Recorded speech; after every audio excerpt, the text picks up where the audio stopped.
Alright, if you own an RG35XX handheld, chances are you've heard about two custom firmware options, KNULLI and Mustard OS. Both promise a better experience than the stock system, better performance, more flexibility, and a lot more customization. But the real question is simple: which one should you actually install? Today we are going to compare them: installation, interface, navigation, gaming, customization, and by the end of this video you should have a much clearer idea of which operating system fits your way of playing. But before jumping into the comparison, let's quickly look at the bigger picture, shall we? The RGXX ecosystem actually has several custom firmware projects: Rocknix, MuOS, KNULLI. Each one follows a slightly different philosophy. Rocknix, for example, is very powerful, but depending on your setup, it can sometimes be a little less friendly if you're mainly using Windows. MuOS goes in the opposite direction. It's extremely clean, extremely lightweight, and depending on who you ask, extremely minimal. And then there's KNULLI, another interesting project, but at the moment I couldn't find enough recent resources to properly flash it on my devices, so that might become the subject of a future video if there is interest.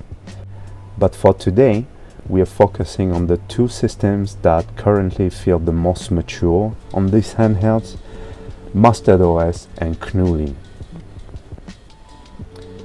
For this comparison, I'm using two devices from the RGXX family, both powered by the H700 processor. On my right, the RG35XX Pro running MuOS. On the left, the RG40XXV running KNULLI Gladiator 2. Now, the goal here isn't to compare the devices themselves, but to show how these operating systems behave across the RGXX ecosystem. So let's start with the first step everyone has to go through: installing them. Installing MuOS is actually very straightforward. First, download the image for your RG35XX device. The file usually comes compressed as something like .gz, Golf Zulu. Then you want to open a tool like Allwinner H700. Select the image, and most of the time the program automatically detects the correct SD card. Click Flash, wait for the process to finish, insert the SD card back into your console and power it on. On MuOS, the installation starts when you open the installer and press A. And when the process begins, you hear this little futuristic lab sounds like blip blip, followed by a surprisingly charming ending style tune.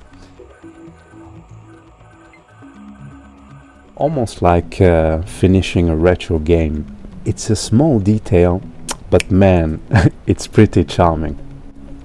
Just keep in mind, the first boot is always the longest, since the system is finishing its setup. Now, let's look at how KNULLI handles installation.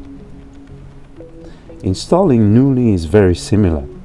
Download the correct image for your device. Sometimes the archive comes split into multiple files like .001, .002.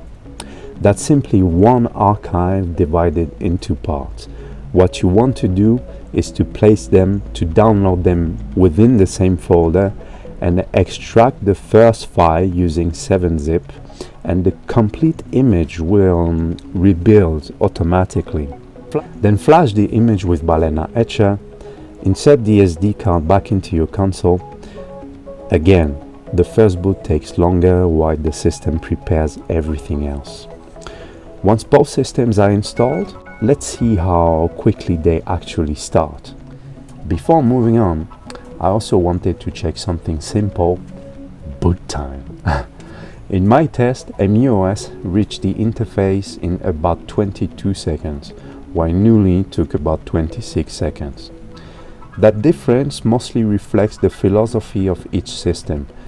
MuOS is designed to stay very lightweight and efficient, while KNULLI loads more features and visual elements during startup. And this difference becomes even more visible once we look at the interface. KNULLI uses an interface based on emulation station, which means you get a polished console-like experience, themes, artwork, metadata. Your handheld starts to feel like a complete retro console, and it's starting to look a little bit more expensive than what you truly paid for. MuOS takes a different direction, and I mean a total different direction. The interface is minimal, fast and very direct.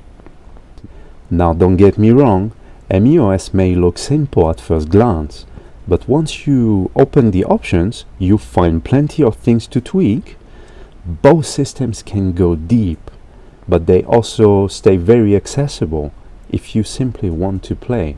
Now, let's take a quick look at connectivity features, shall we? Connecting to Wi-Fi on MuOS and KNULLI is very straightforward. However, on MuOS you would have to enter your network name to a dot because it's very case sensitive, enter the password and connect.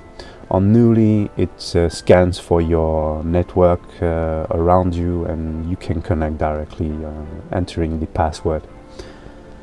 Bluetooth, however, is handled differently. On KNULLI, Bluetooth is integrated directly into the system, allowing you to connect wireless headphones and controllers. On MuOS, however, Bluetooth isn't currently present in the standard interface. You still get Wi-Fi connectivity and network services, but Bluetooth simply isn't part of the default experience. Another interesting difference appears when using HDMI output. On KNULLI, HDMI supports hot plugging, meaning you can connect the cable while the console is already running. Why are you running? But not the other way around. It's generally safer to turn the device off before unplugging HDMI. Otherwise, you might see screen glitches, which we want to avoid. MuOS takes a slightly different approach. You get more control with video parameters, but the system requires a reboot before HDMI becomes active. Now let's move to something every retro gamer eventually does, adding games. On MuOS, once the SD card is connected to your computer, open the ROMs folder, create folders for the system you want, PS1, GBA, whatever you want. Copy your games inside and insert the card back into the consoles. The same applies to BIOS, there's a dedicated folder for this. On KNULLI, the process is even simpler. Most folders already exist, so you simply drop your ROMs into the correct directories. And this is where KNULLI introduces a very nice feature. KNULLI includes a built-in scraper, which allows you to download artwork, descriptions, and even videos for your games or Patoki profiles and game manuals from the OG 80s and 90s era, turning your library into something that feels almost like a retro gaming museum, if I might say. But there's one feature that really expands what these handhelds can do: PortMaster. Both MasterOS and KNULLI support it, and it allows you to run PC game ports directly on these devices. Games like GTA Vice City, Max Payne, Stardew Valley, or even Jedi Outcast. There's even a tool called Rockbox available through PortMaster, which can turn your handheld into a portable music player, scanning your playlists and letting you listen to your tracks on the go, without ads and without any bloody notifications. Now, let's quickly talk about performance. In terms of raw performance, both systems run the same emulators on the same hardware. So differences usually come from the ROM itself, different versions, different regions. For example, European games often run at 50 frames per second, while US and Japanese version run at 60 frames per second. RetroArch. Both systems also give access to RetroArch through hotkeys. Taking a screenshot of those shortcuts can be very helpful. For example, changing brightness, fast forwarding cutscenes, or opening the quick menu. And of course, those shortcuts can be modified whenever you want. So, which one is better? Honestly, there isn't a single correct answer. If you want a fast, minimal and efficient system with a modern interface, MustardOS is an excellent choice. If you prefer a feature-rich interface with themes, scraping and customizations up to the core, KNULLI might be the better fit. Both operating systems are made and updated by developers who genuinely care about these devices and the community around them.